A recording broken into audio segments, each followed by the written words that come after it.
And when we see the news forecasts and the weather forecasts here in Oklahoma, we do think about what the potential is going to be for National Guard service for state active duty. As we watched the news and the footage for Hurricane Harvey get ready to hit Texas, as the forecasts continue to get worse and worse, we figured we might be involved.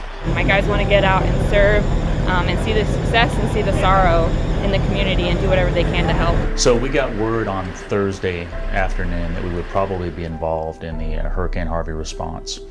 We stood up our joint task force and they began putting together a plan of action based on types of formations that we would send to Texas to assist. We built 500 National Guard member packages to send to Texas. These soldiers, a lot of whom are volunteers that are going on this mission, have civilian careers and have families and have to make a lot of arrangements to get down there and assist people. And then sure enough, the Texas Adjutant General called specifically and asked for the 45th Infantry Brigade combat team to assist with the Texas relief efforts. We knew that we would have to put together a different force package of not just the soldiers from that organization. Being able to come in and help out in a natural disaster. I mean, this is our first job. We increased that call to a total of 2,000 soldiers and airmen, which we called forward. And within 48 hours, the Oklahoma National Guard responded with 2,000 soldiers and airmen, reported to their armories, and moved to Texas to support the hurricane. We're so glad y'all are still here. We were terrified y'all weren't here anymore. We had Task Force 271, primarily of the Field Artillery Brigade soldiers, and we had Task Force 179, which was primarily the 45th IBCT soldiers. Really?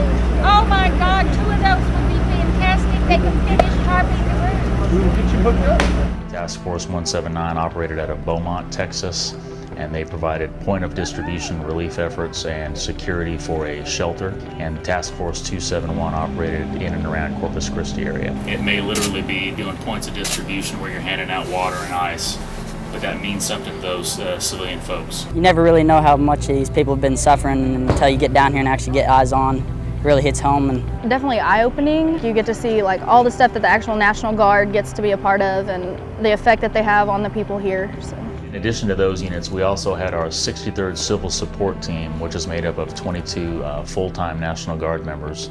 They went down to help relieve the Texas's Civil Support Team, members of the 137th Special Operations Wing. We also sent one of our UH-72 Lakota aircraft down to assist with transportation issues. Also, we sent 16 members of our 700 Support Battalion down with heavy off-road forklifts to move equipment and materials. Those soldiers and airmen went down very early before we actually spun up the rest of our forces to go down. We're citizen soldiers, and to be on this mission is outstanding.